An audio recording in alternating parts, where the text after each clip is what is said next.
Good morning, good evening, and a warm welcome to all. Thank you for joining us for Dr. Reddy's Q1 FY26 earnings conference call. We truly appreciate your time and participation. Joining us today are members of the leadership team, Mr. Erez Israeli, our CEO, Mr. MV Narasimham, our CFO, and the IR team. Earlier today, we released our quarterly financial results. These are now available on our website for your reference.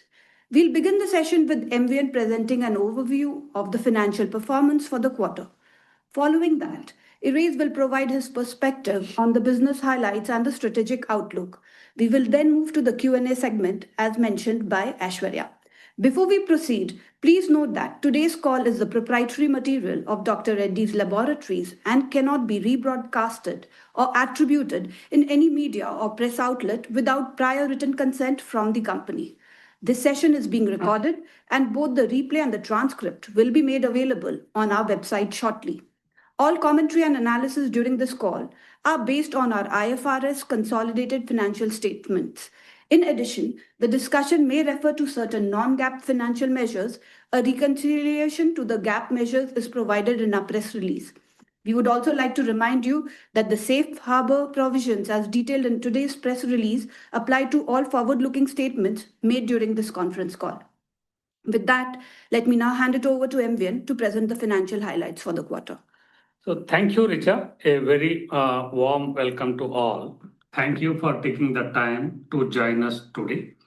I am pleased to walk you through our financial results for the first quarter of FY26. The quarter began on a positive note, marked by a steady double-digit revenue growth. We delivered an EBITDA margin of 26.7%, modestly ahead of our aspiration of 25%. The inclusion of our consumer healthcare business contributed positively to top-line momentum. All financial figures in this section are translated into US dollars using a convenience translation 85.74, the exchange rate prevailing as of June 30th, 2025. Consolidated revenues for the quarter stood at 8,545 crores, which is $997 million US dollars, a growth of 11% on year-over-year basis and remaining flat on sequential basis. This performance was driven by steady performance across most markets, with the exception of our US generics business. Consolidated gross profit margin for the quarter was 56.9%, a decrease of 350 basis points year-on-year, and an improvement of 134 basis points sequentially. The year-over-year decrease in margins was largely attributable to price erosion in generic segment, particularly in lenalidomide, and lower operating leverage, partly balanced by a better product mix. Gross margin for global generics and PSA were at 60.9% and 13.2% respectively. Lower business margins in PSA reflects seasonal weakness and under recovery of overheads. The SG&A spend for the quarter was rupees 2,565 crores, which is in US dollars $299 million, an increase of 13% year-over-year and 7% on a sequential basis. The year-over-year increase was primarily driven by strategic growth-oriented investments in consumer healthcare business of NRT and the Nestle JV for nutraceuticals portfolio. Both businesses represent strategic growth drivers, necessitating focused investment to unlock and sustain their long-term potential. Other SG&A expenses remain well managed and broadly flat on year-on-year basis, reflecting discipline in cost control across core operations. Consequently, SG&A spends accounted for 30% of the sales during the quarter, was higher by 44 basis points on year-over-year and 173 basis points on quarter-on-quarter. The R&D spend for the quarter was rupees 624 crores, which is US $73 million, remaining broadly flat on year-over-year basis and declined by 14% sequentially. We continue to make targeted investments in our complex generics, API, and biosimilars pipeline to support long-term growth. The R&D spend was at 7.3% of the sales for the quarter, lower by 76 basis points on year-over-year and 123 basis points on quarter-over-quarter. For the full fiscal, we expect the R&D investments to be in the range of 7 to 7.5% of the sales. EBITDA for the quarter, inclusive of other income, stood at rupees 2278 crores, which is $266 million, an increase of 5% on year-over-year and decline of 8% on QOQ basis. The QOQ decline was primarily driven by higher SG&A and lower other income on relatively flat revenue base. The EBITDA margin stood at 26.7%, as was lower by 149 basis points on year-over-year and 243 basis points on QOQ basis. The net finance income for the quarter is around rupees 157 crores as compared to 84 crores for the same quarter last year. As a result, the profit before tax for the quarter stood at 1,905 crores, that is $222 million. PBT as a percentage of revenue was at 22.3%. Effective tax rate for the quarter was at 25.9% compared to 26.04% in the corresponding period last year. We expect the normalized ETR to remain around 25% for the full fiscal year. Profit after tax attributable to equity holders of the parent for the quarter stood at rupees 1,419 crores, which is $166 million. A growth of 2% on year-over-year and decline of 11% on the QOQ basis. This is at 16.6% of revenues. Diluted EPS for the quarter is rupees 17.04. Operating working capital as of 30th June 2025 was rupees 13,320 crores, which is $1.55 billion, an increase of rupees 722 crores, which is $84 million over 31st March 2025. Capex cash outflow for the quarter stood at 683 crores, which is $80 million. Free cash flow generated during the quarter was 433 crores, which is $51 million. As of June 30th, 2025, we have a net cash surplus of 2,922 crores, which is $341 million. Foreign currency cash flow hedges executed through derivative instruments during the period are as follows. $648 million has been hedged using structured derivative contracts scheduled to mature over the next financial year. These contracts provide a minimum production rate of rupees 86.13 per dollar, while also allowing participation in the event of dollar appreciation.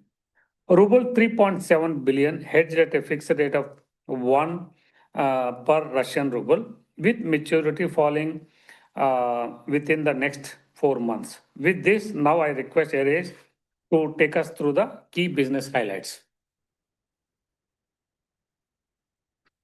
Thank you, MVN. A very good morning and good evening to everyone joining us today. We appreciate your time and interest. Our performance in Q1 highlights consistent performance and steady progress of our strategic agenda. We deliver a double-digit growth in our base business, advanced critical pipeline programs including semaglutide and abatacept. We remain focused on optimizing structural costs and driving operational efficiencies. We are also consistent with our strategic priority as we scale our presence in consumer health, innovative therapies, and biosimilars.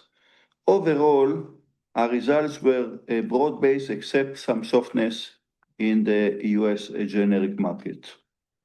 Let me now walk you through some of the key highlights from the first quarter. Revenue grew by 11%, reflecting a sustained business momentum and consistent execution. We delivered EBITDA margin of 27%. The ROCE for the quarter was 22%. We closed the quarter with a net cash surplus of $341 million, reinforce our strong balance sheet position. Our biosimilar business gained momentum this quarter to a strategic collaboration with Alvotech for the development, manufacture, and commercialization of pembrolizumab, a biosimilar to Keytruda. The phase integration of the acquired nicotine replacement therapy, the NRT business, is progressing as planned. Following the successful integration in the UK and Nordics, we are now preparing onboard additional markets, including Canada, Australia, and other selected countries across Western Europe in the next phase. During the quarter, the US FDA inspected our Middleburg API facility in New York and issued a Form 483s with 2 observations. Following our response, the site has been classified as VAI. The agency also conducted a GMP inspection at CTO5, our API facility in Mir Laguda, Telangana, and issued a Form 483s with 2 observations. We have submitted timely response in line with our regulatory requirements.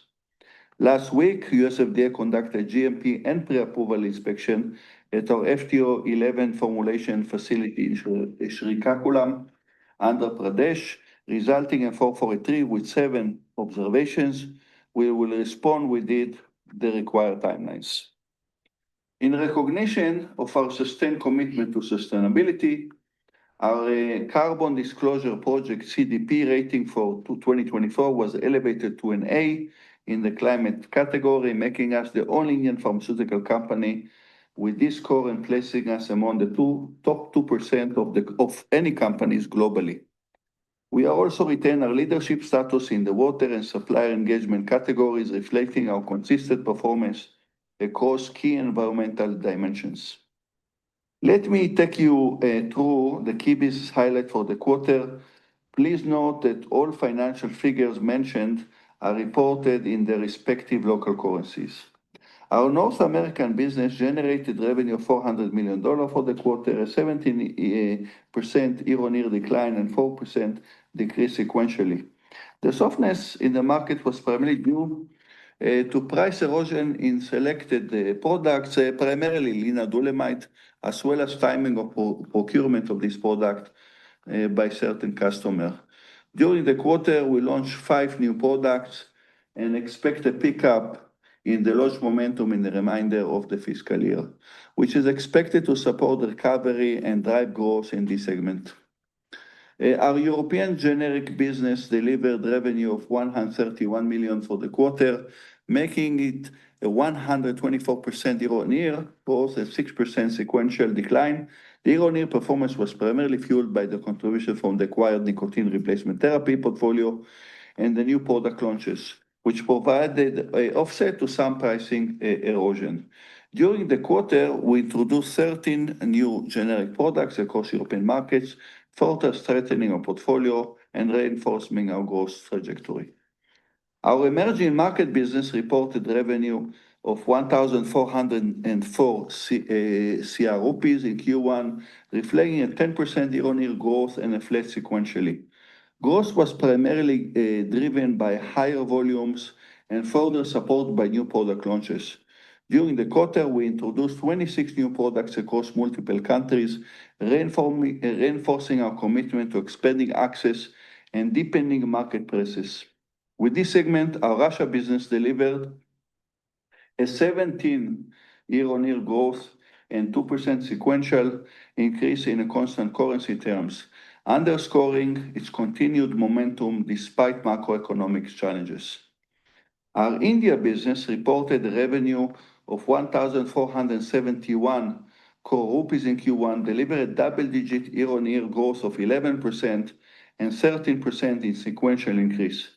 This performance was primarily driven by contribution from new product and pricing.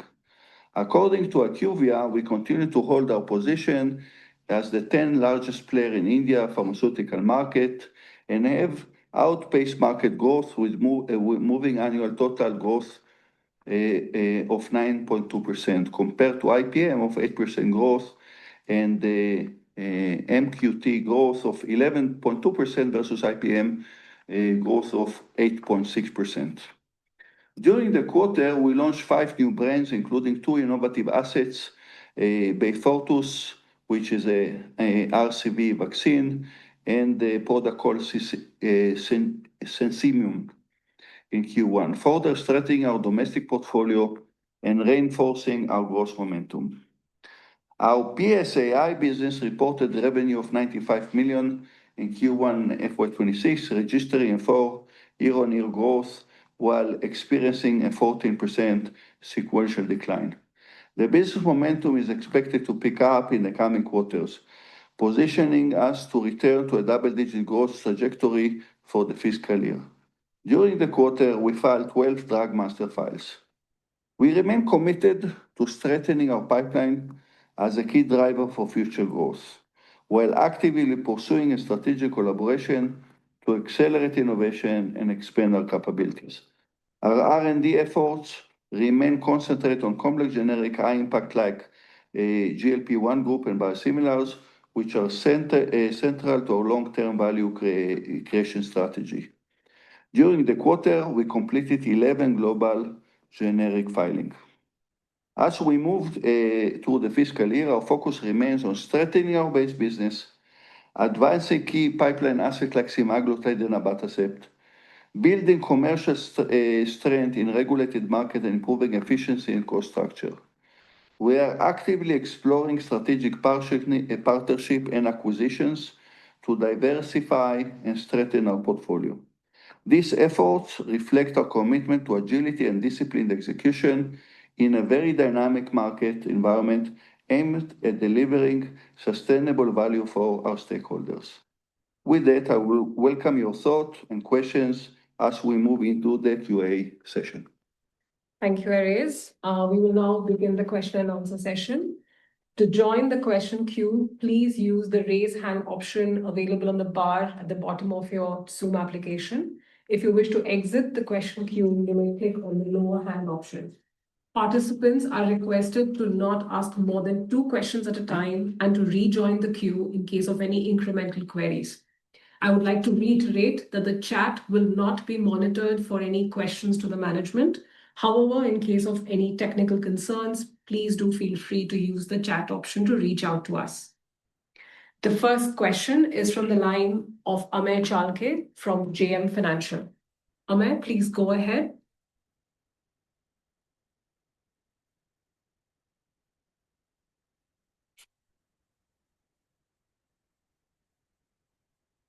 Thank you for the opportunity. I hope I'm audible. So the first question I have is on the US-based business.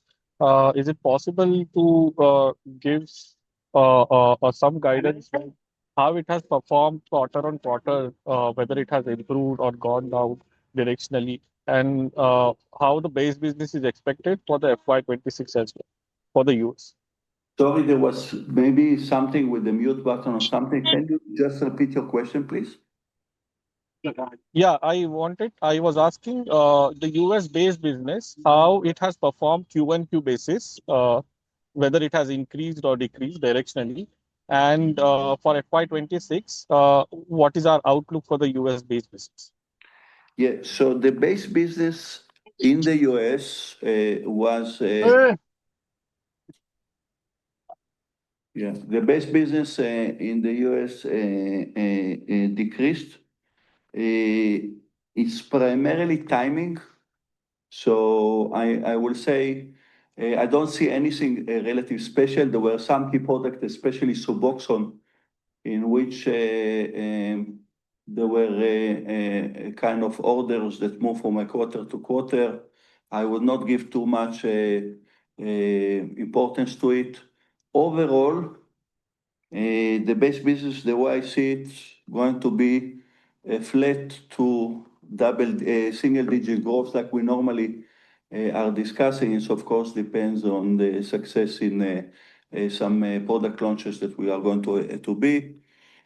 Most of the decline that you see Q on Q was attributed to lenalidomide. Sure. Thank you so much. And the second question I have is on the Revlimid. Going ahead, you expect some pickup in coming quarters before going down from Q3, or you expect the similar trajectory for Revlimid for upcoming quarters as well? So, we are not discussing specific number on this product, but it is important people will know. Naturally, we are trying to avoid shelf price adjustments. So what you should anticipate is one more quarter, give or take, in the range of what you have today, and relatively much less in Q3, and after that, some leftover, and that's it. Sure. Just last question, if I can squeeze in. On semaglutide launches in the ROW non-regulated market, when should we expect that to happen? So in the what you call ROW, most of these launches, so we are prioritizing the capacity that we have to launch in Canada. So assuming that this will happen, the launch in the rest of the countries during calendar 26, 87 markets overall, most of them are small. The key will be India, Brazil, Turkey, and products like that will be after March of 26. Canada has an opportunity, like we discussed many times, to be before that. So thank you so much. I will join back. Thanks, Amay. The next question is from the line of Neha Manpuria from Bank of America. Neha, please go ahead. Yeah, thanks for taking my question. My first question on the US pipeline, North America, obviously we have SEMA that we will probably get to know in the near term. One, if you could tell us what timelines we need to watch for SEMA and for Canada particularly. And second, other than that, the single digit, growth that you're talking about, does that include any high value launches in the second half that we should watch out for? And I'm asking this because we also saw PAI inspection, for the Chicago facility recently. Yeah, so I'll start with the last part. And yeah, I believe that we will get a VI. The observation that we got, to my opinion, are addressable, and we should expect a VI from that. On the timing of semaglutide, we are still planning and gearing to get approval of the product somewhere between end of October to beginning of November. And if this will happen, we can launch the product at the time of the loss of exclusivity in the beginning of January 2026, and that's what we are gearing ourselves to do. As for the rest of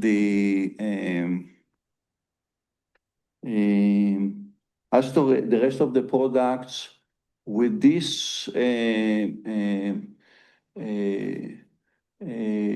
analysis that we made, meaning that I tried to give you how I see the trajectory of the year, we did not take into account a very significant, let's say, out of the ordinary launch. We are planning to launch about 20 products in the United States, but none of the, let's call it the sophisticated products. We learn from experience, and I'm trying not to give, I look at them as an upside. So it could be upside to that trajectory that we see. Another thing on SEMA, just to make sure that people have the complete picture, we are having two assumptions as related to Canada. One, that from IP perspective, we'll be able to make and ship the product to Canada, which is a country without a patent. And second, that we will get approval in that period of time. Obviously, if these two assumptions will not happen, it may change the trajectory of semaglutide. Okay, thank you so much, Erez.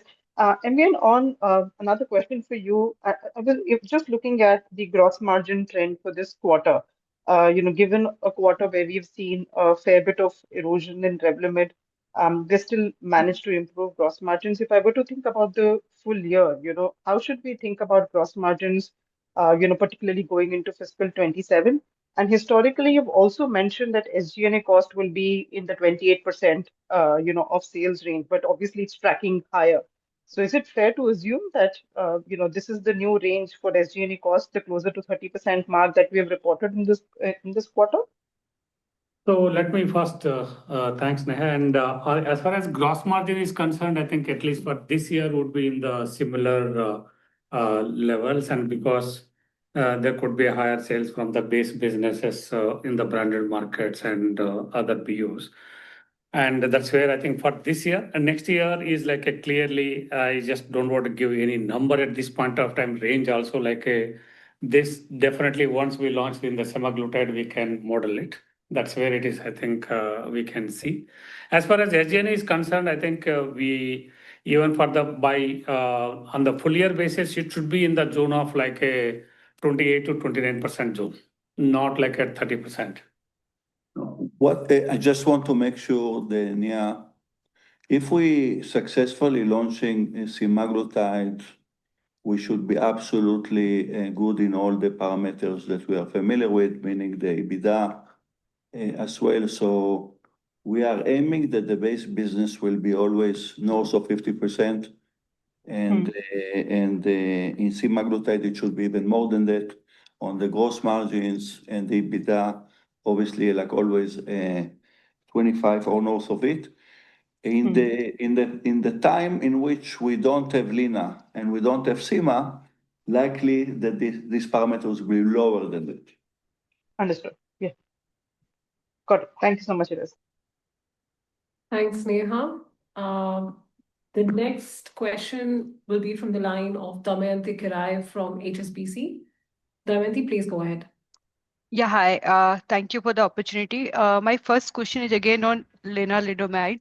So it is for 2Q as well. Also, you have mentioned the level should be similar to what you booked in the June quarter, or there is still like some room to book higher sales. Given I think you want to book most of the sales intended for FY26 in first half itself. Yeah, in order not too much because there is also moving parts on prices. The price went down in this fiscal versus last fiscal. But overall, let's call it similar magnitude. I will not say the same, but similar magnitude. Okay, so on the pricing pressure part, is there a possibility you will be facing higher, magnitude compared to the current level? Because I understand your competitors are also trying to pass on maximum volume, which is possible in first half itself. So in view of that, will price erosion intensify possibly from here? We hope not. I believe not. Because most of the booking was done already. In general, naturally, when more companies came this year, they had bigger quotas, and they tried to sell in less quarters. So by design, it creates certain density versus the year before. It is all well anticipated. So honestly, I don't see any surprise. And in my discussions, especially in the last couple of weeks, and I met quite a few people during this period of time, we kind of explained it. So I believe that what you should see from us, it's give or take similar magnitude of pricing as well as quantities. And after that, it will be a sharp decline in the other quarter. Sure. My second question is on semaglutide regarding your preparation. So can you update us on your capacity expansion at Vizag, and when do you expect that capacity to come on board? Yes, so we are the launches that will happen in FY26 and FY27 will not be out of Isaac. It will be with our partner and using our API, but with the partner. And which means that the capacity of FY11 will come from FY28 onward.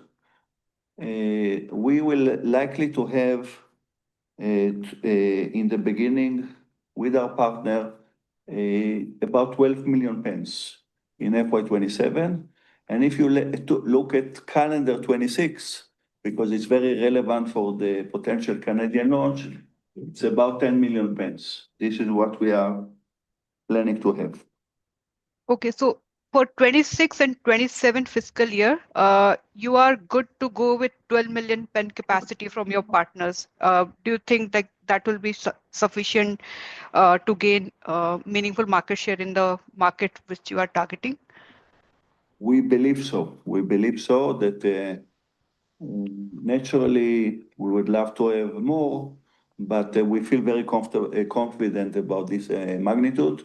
There is maybe potential upside to it, but this amount I feel very confident about. Now it's a matter of what mix of market we will get overall and then what will be the average price for those. This, of course, is unknown. But yeah, I feel very comfortable about this magnitude. Okay, that's helpful. Thank you. Thanks, Damayanti. The next question is from the line of Madhav Mada from Fidelity International. Madhav, please go ahead. Hi, good evening. Thank you so much for your time. First question was if you could just give us an update on the biosimilar Batacept phase 3 trials, how that is progressing, and by when do we expect outcome for the phase 3 trial? That's my first question. So far, so good. The readout is November 25, which is as expected in accordance to the timelines.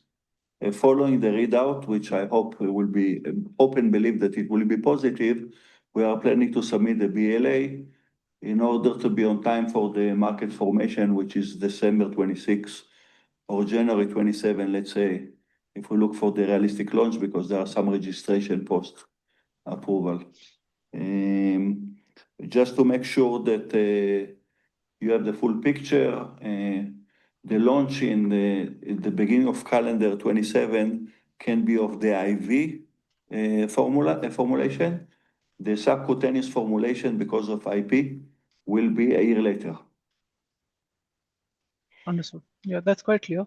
And the second question is on the cost-saving measures. So could you give us some sense in terms of the extent of cost savings that we can drive? And if you could give us some sense in terms of in the R&D spend, given we do have phase 3 trial of biosimilar Batacept ongoing, what's the quantum of that spending?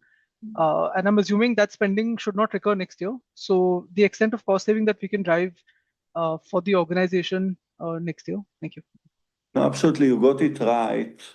We used the time in which we enjoyed the backing, the tailwind that came with the lenalidomide, and we boost some investment in the future, including Abatacept, including the creation of the franchise of the GLP-1, including the buildup of the facility for that, including the acquisition of the NRT business. So all of that was done because we had access to more financial capacity, and we used it. As you said rightly, some of that investment we don't need anymore. Post, for example, November 25, will not have to pay for the clinical trial of Abatacept. We also kind of feel that there are discretionary costs between R&D, AG&A, that can be 500 basis points, 600 basis points, that we are planning to adjust in according to the motion. We need to remember that we have also some question mark of how the future will hold between tariff and the semaglutide, the magnitude. So accordingly, we are preparing a scenario. So the idea is between growing the base, semaglutide, and the expenses, as well as a success BD, we will kind of manage to make sure that the growth is coming in the right way. So just to clarify, when you say 500 to 600 basis points, Dr. Reddy sale, it's at about, let's say, 30,000 crore plus top line. So 500 to 600 basis points. Are you saying there's potential to save 1,500 to 1,800 crores on cost? Is that the right way to think? Of course, like you said, depends on how the business shapes up, but is that the potential? The potential is like that, but it doesn't mean that we are going to save all of that. So Sure. I'm not recommending you to put in the model that much. Yeah, sure. But absolutely, that's the game that we play. So we prepared it in advance. Naturally, the linadulamide was a known factor. We are preparing for it for actually since we signed the deal. And that's part of the idea. Hopefully, we don't need it because if the growth will allow us to invest more, eventually we want to invest because we want to create additional future. And we want to be a growing company for many, many years. So we are trying to manage the famous 25% double-digit growth also into the future. It's not going to be necessarily every quarter because of this timing of some big products, as you can appreciate, but I'm confident that on the big scheme, we will be there. Good. And if I can ask one last question, when you said that we have 12 million pens available in FY27, I guess you're right that the mix of markets will be important for the profitability. But are we confident, given we plan to launch in more than 80 countries, potentially some of which can be small as well, but that we can sell the entire 12 million pens, with or without Canadian approval? Like we can sell the entire volume at least? I believe so for two reasons. One, in all of these markets, we are aiming to be first or among the first. Yeah. Second, the demand for this product looks crazy. And so far, the indication in the places that we started to speak to people can confirm this, that the demand is there. Yeah, so I believe that it's absolutely possible. Perfect. Got it. Thank you so much. Thank you. Thanks, Madhav. The next question is from the line of Dr. Harit Ahmad from Avendus Spark. Harit, please go ahead. Good evening. Thanks for the opportunity. So a couple of questions related to your US pipeline. The first one is on generic liraglutide, which you had filed sometime in 2023, and I see that there are quite a few generics already in the market. And it's a fairly decent opportunity. So what is the status of our filing, and what are the timelines we are looking at? Yeah, so it's a product that we obviously have, and we are planning to launch it also in the next coming quarters. And in some market, we will be late. In some market, we will be first to market. It's also, as you know, liraglutide is Victoza and Saxenda. We believe that with Saxenda, we are going to be first to market or some of the first to market in some of them. So it's a product in the mix. It's not as big as semaglutide. That's why we're not talking about it. But if you recall, we have about 25 products that we call them peptides or how to make or with bigger potential. Neil asked me about it before. I'm not guiding on those products before they're coming, but liraglutide is definitely one of them, and we're planning to launch it. Okay, thanks for that. On semaglutide in Canada, you said earlier that you're making two assumptions. One of them is that there won't be any patent protection for the brand in Canada. So is there a risk to that assumption, or is there any scenario where there could be a patent-related hurdle to your launch? So just to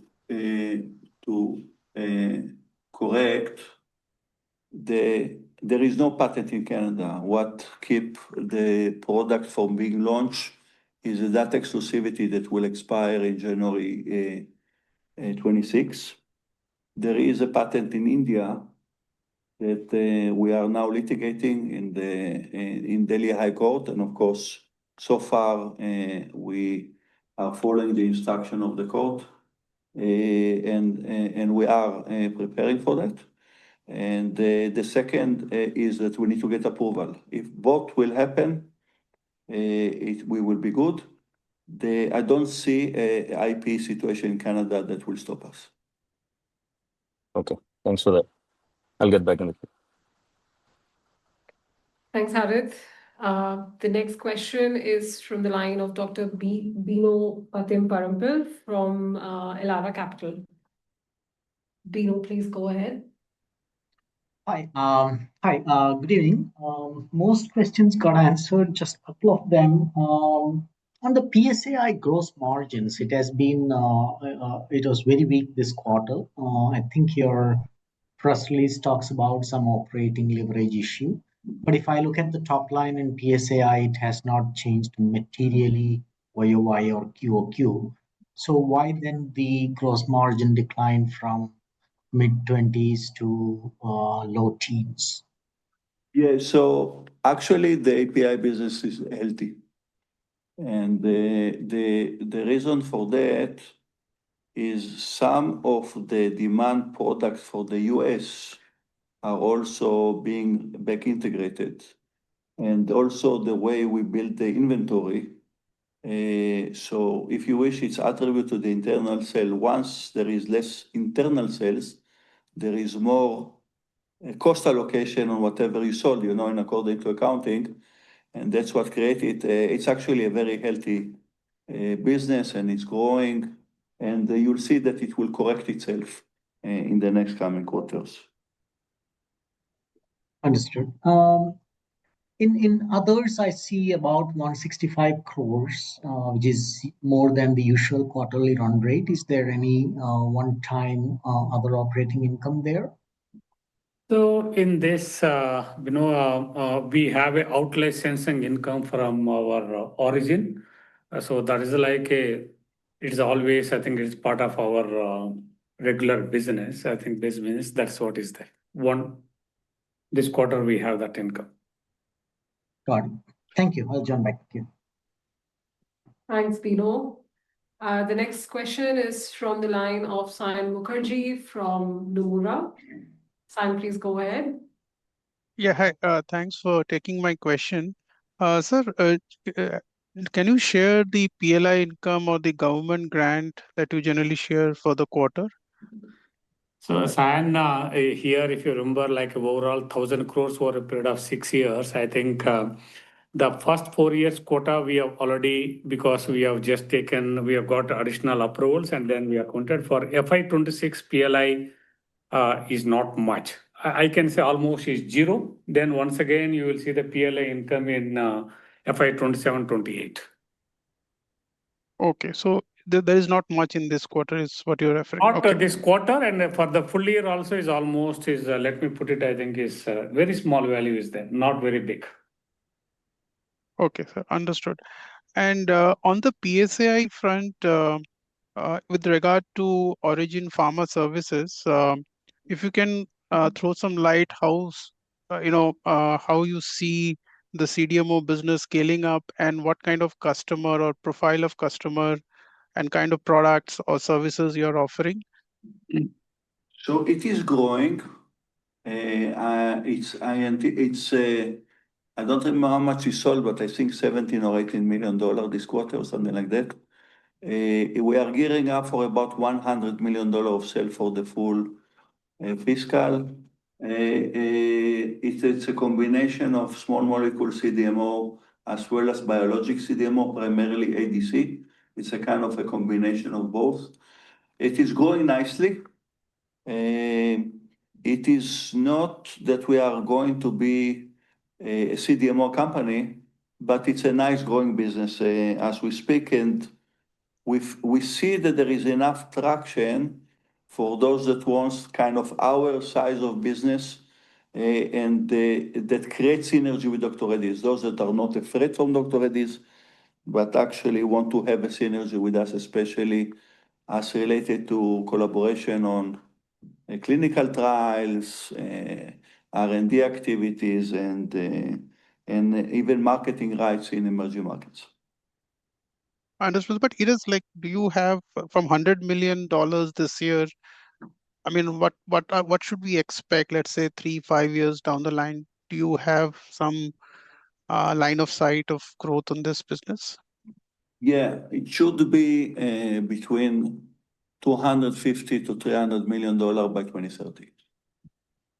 Understood. Okay, thank you. Thanks, Ayon. The next question is from the line of Tushar Manudhane from Motilal Oswal. Tushar, please go ahead. Yeah, thanks for the opportunity.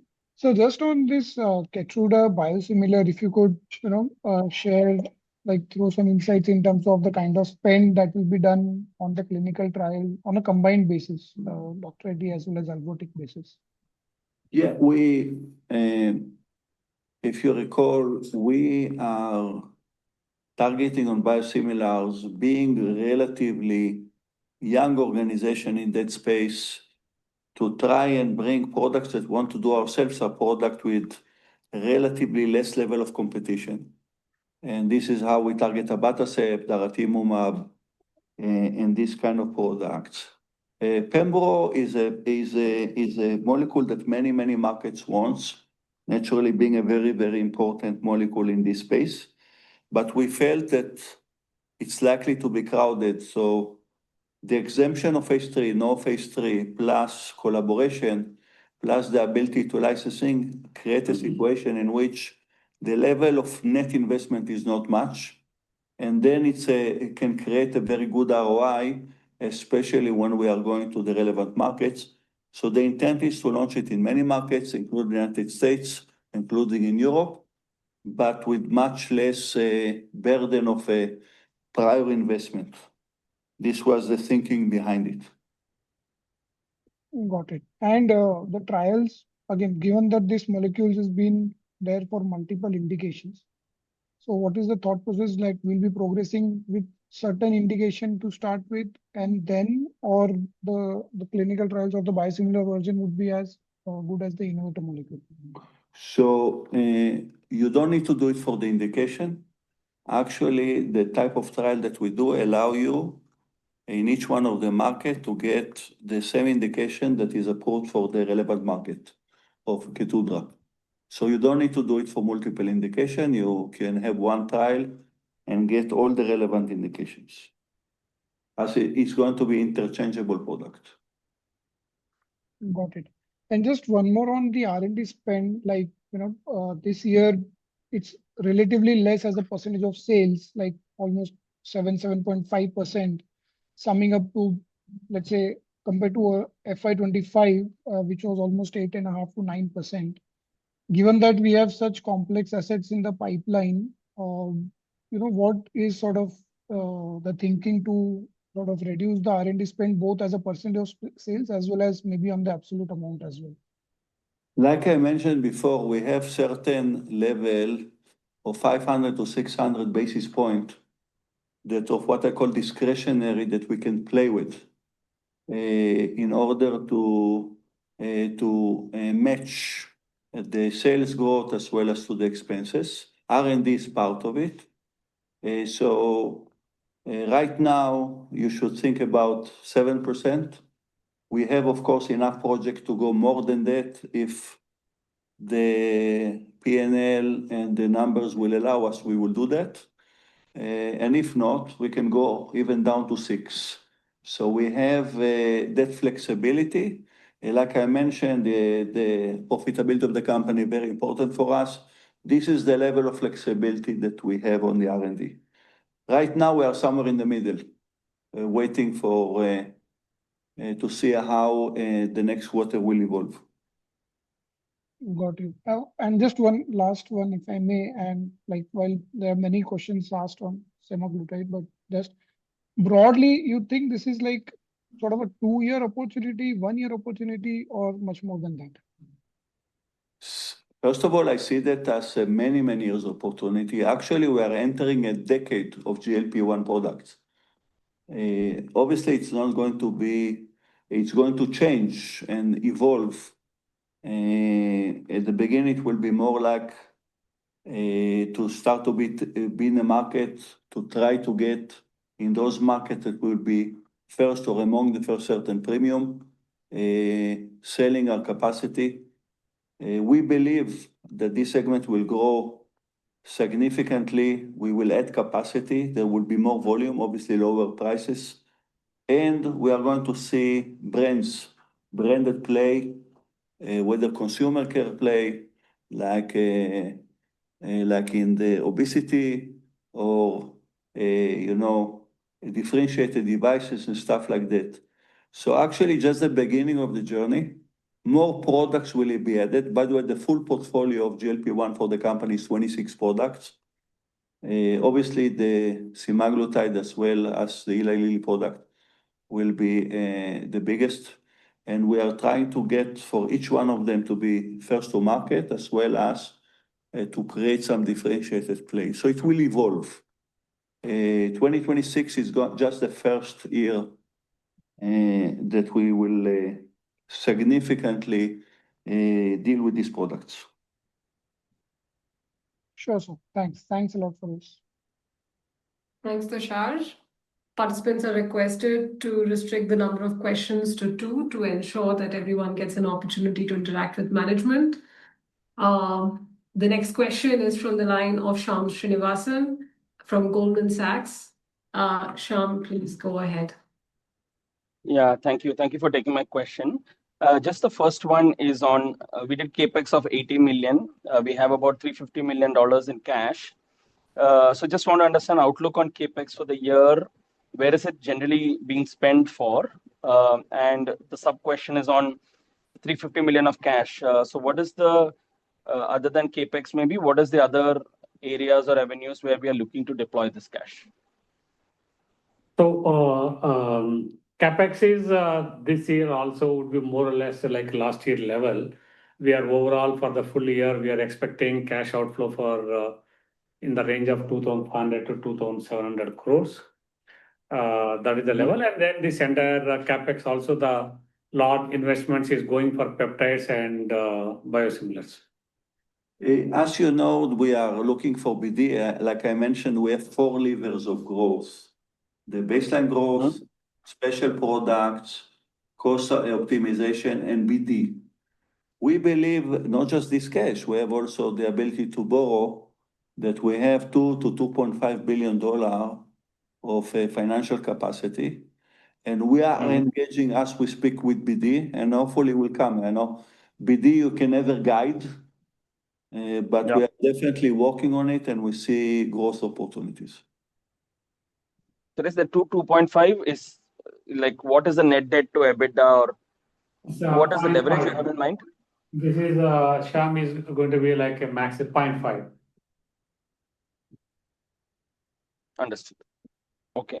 Just a second question on the India business. We have outgrown IPM. So just want to understand, I know you talked about the top 10, but what can help us sustain double digit or even outperforming the market? And if you could also give us some data points around what our field force is, what is our expansion plan in terms of distribution in India? Thank you.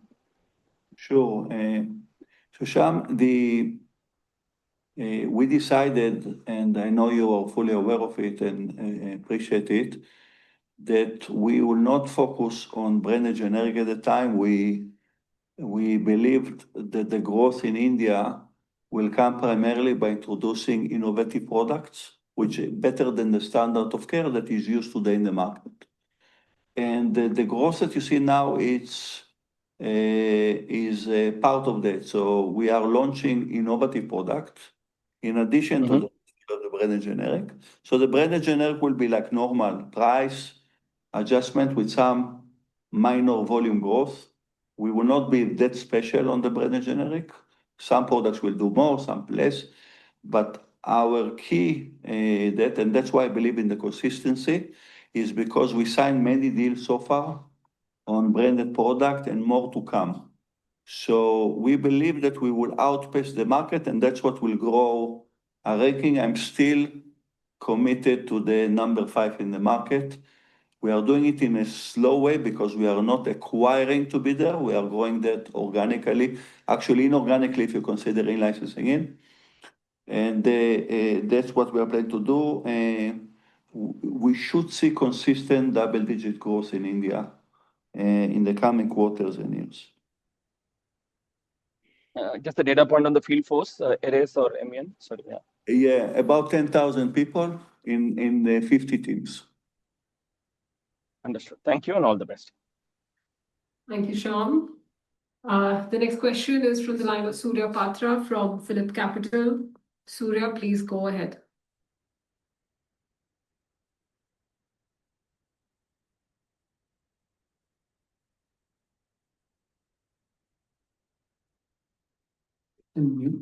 Yeah, thanks for this opportunity. My first question is about biosimilars.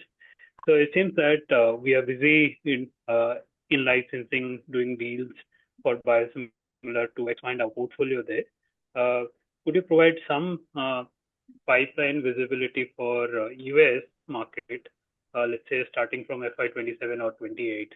Which are the key product opportunities that we are targeting for US market? Yeah, so obviously the key product will be abatacept.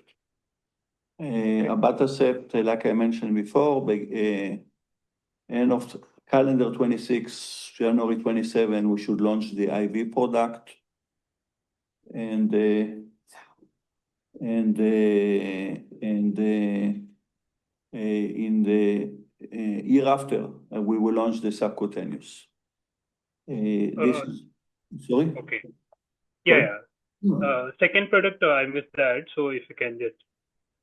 No. Then we will have launches of smaller product, which is obviously we will launch the Nusumab year prior to that, primarily to prepare the launch of abatacept. So we took a licensing of this product for both Europe and US because it's the same similar customer base, especially similar doctors. So in a way to prepare the team, so by the time that abatacept will come, we'll have the team as well as to have that ready. In addition for that, after that, we'll have pembrolizumab, we will have daratumumab, and obviously more products will come to the US. But right now, these are the 4 names that will be in the US. Rituximab, we will have also in the US, but with Fresenius, not by our people. Okay. My second question is about the Russia business or particularly the secondary tariff, what either emerging from the European sanction or the US sanction, what on Russia. So whether this is a kind of a factor of worry for us. No, if at all, it's an opportunity. We are working freely in Russia, a great relationship with the country, great team that we have. And if other people will put sanction on it, the sanctions are not relevant to us. And if at all, it's an opportunity. Sure, sir. Just last one point on the NRT. We have reported that there is a QoQ growth of around 12%. So is there any seasonality in that NRT portfolio? And what growth like that the portfolio would have seen on a YOY basis? Yeah, so first, no seasonality. This is a smoking cessation brand. Correct. Second, it's a normally the brand is used to grow in single digits. So far, we are accelerating it, but we are still, at least in our business model, we anticipate a mid-single digit growth. Right now, so far, Knock on wood, this acquisition is exceeding our expectations. Oh, great. So, yeah, thank you. Wish you all the best. Thanks, Surya. In the interest of time, we would request all participants to restrict the number of questions to only one. The next question is from the line of Abdul Qadir Puranwala from ICICI Securities. Abdul, please go ahead. Yeah, hi. Thank you for the opportunity. My first question is with regards to lenalidomide, with regards to semaglutide. So, sir, just on, we spoke a lot on the call in perspective of the launch timing, but in terms of pricing, if you could provide some color on, tentatively indicating at what price point you may want to introduce this product in Canada and other markets? As high as we can. Honestly, I wish I could give you much better answer. It very much depends on how many competitors will be, what will be the reimbursement. So the scenarios are very wide. So it will be dictated obviously by number of, but whatever the market will give us, we will take. Sure, sir. And just next one question on on the expenses what you would have incurred on NRT and nutraceutical. So when you talk about 500 to 600 bips of cost savings, would that be that would it be safe to assume that a lot of that is currently getting incurred toward these two products, which may not happen in the near future once Revlimid goes off? No, we are talking not about discretionary costs are normally costs that you can save at the time that you need to, which are not supporting sales. And so not support marketing. Obviously, we just got the product, we want to grow it, we will invest in it.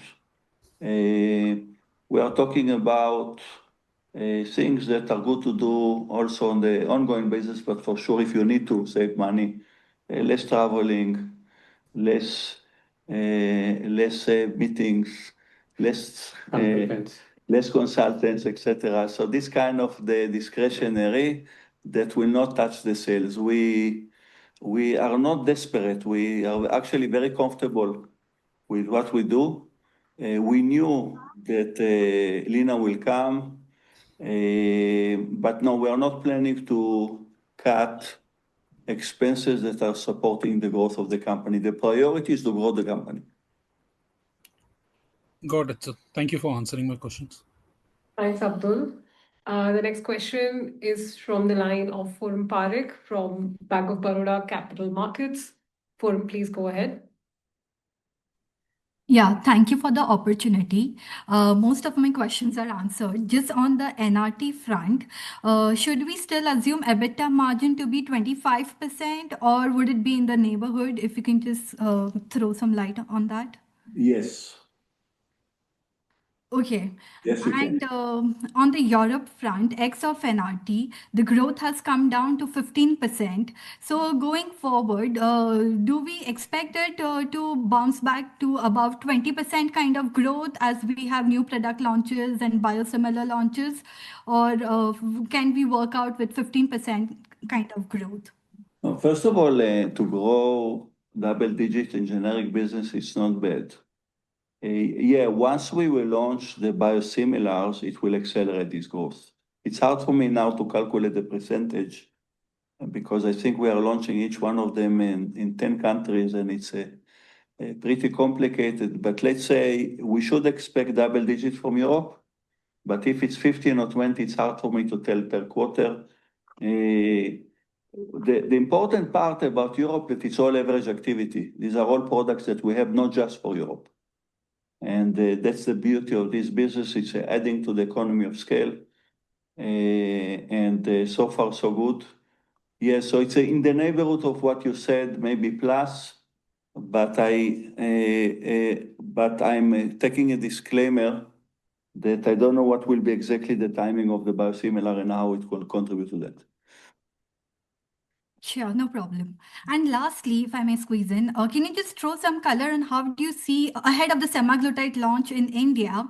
How do you see obesity market forming? Post the launch, given that the size of the obesity market is very small with just 1-2 innovators. So post generic, how do you see the obesity market expanding in India? I believe that is going to be significant. The unmet need is very, very clear, especially for people that live here in India. So I believe that it's a big opportunity.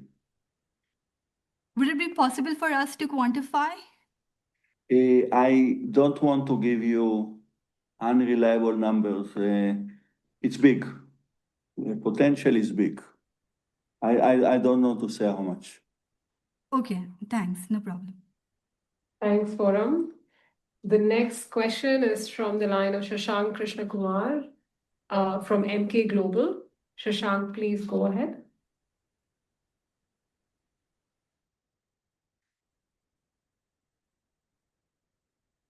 He's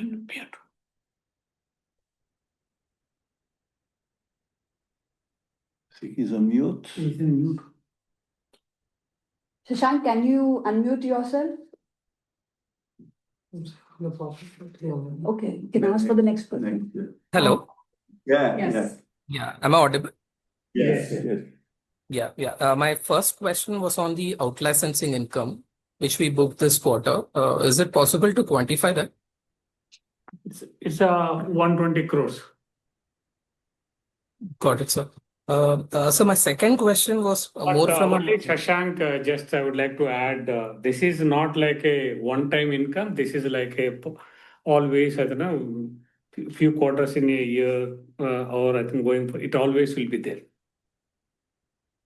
Got it. So my second question was more from a medium-term strategy standpoint. We have typically relied on high-value complex generic launches in the US. Now, how do we sort of reconcile that, the fact that we are also looking to sort of moderate our R&D spend? I think you mentioned possibly we can also reduce it to 6% going forward. So can we still keep pace with the pace of complex generic launches that we have typically done in the past in the US? If we sort of moderate R&D spend going forward? Yeah, just to remind, R&D spend are relevant for products that will be launched in the United States between 10 to 12 years from now. So yeah, absolutely, we can decide how much to spend for the future and how much to keep in accordance to our performance. I don't see any effect for the immediate terms because all those products were either we committed the development or we have the files already. That's it. Thanks, Shashank. The next question is from the line of Aman Vij from Astute Investment Management. Aman, please go ahead.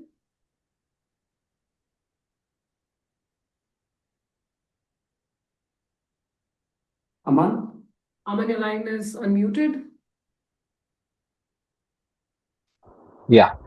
Sir, first question is on the semaglutide API side. So if you can talk about our yields currently and the quality and the pricing compared to Chinese API players, because I believe they have a lead. But we are planning to set up a big capacity in India, which is much more than the guidance of 10 to 12 million pens you have talked about for 2 years, which we are targeting. So could you talk about this side? Sure. Just first to calibrate, the 12 million pens is the launch for 26. Obviously, only small portion of the capacity will be used for that. We are also in this peptide capacity going to do products for third party, as well as for the future, as well as other peptides. So they just to clarify, it's not a comparative numbers. Second, in terms of cost, we believe that once we will finish the scale up, our products will be competitive with the other competitors, including China. That is heartening to hear, sir.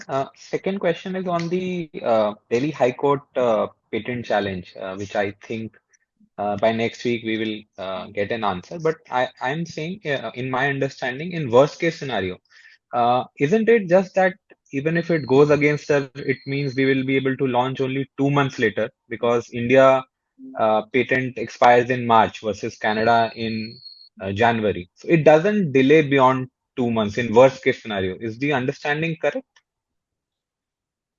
The understanding is correct as related to the timing of the launch in India. For us, it is important to enable our launch in Canada.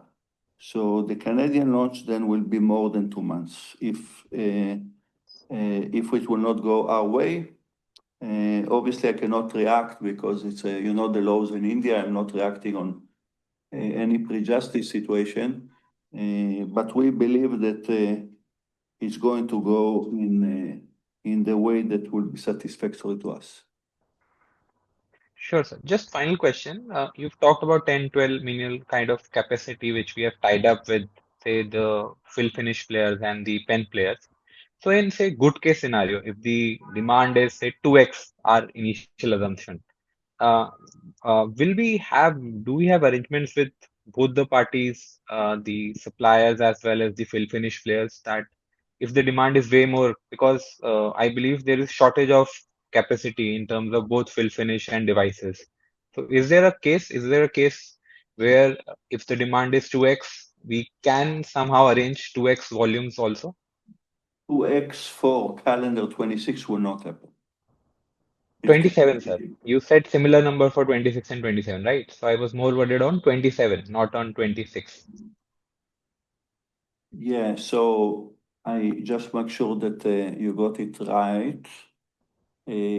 Calendar 26, which is FY27, but mostly is 10 million. If you take it as FY27, it's 12 million. There is some upside to that, but I normally, when I'm giving guidance, I have to be very, very accurate and reliable in what we are giving. Double it will not be in that period of time. Okay, but slight increase we'll be able to manage with the arrangement, say 30, 40% extra than what we are predicting. Depends on the definition of slight, but yes. Sure, sir. That's it. Thank you for answering the questions. Thanks, Saman. We'll take the last question from Kunal Damesha from Macquarie. Kunal, please go ahead.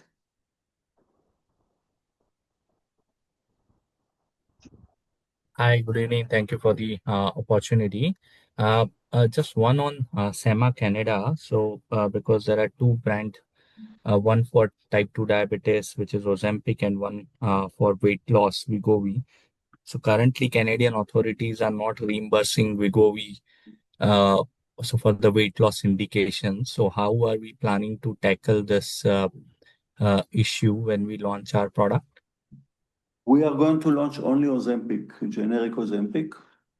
The submission of generic Wegovy will happen throughout the year, but the launch that we are discussing is only for Ozempic.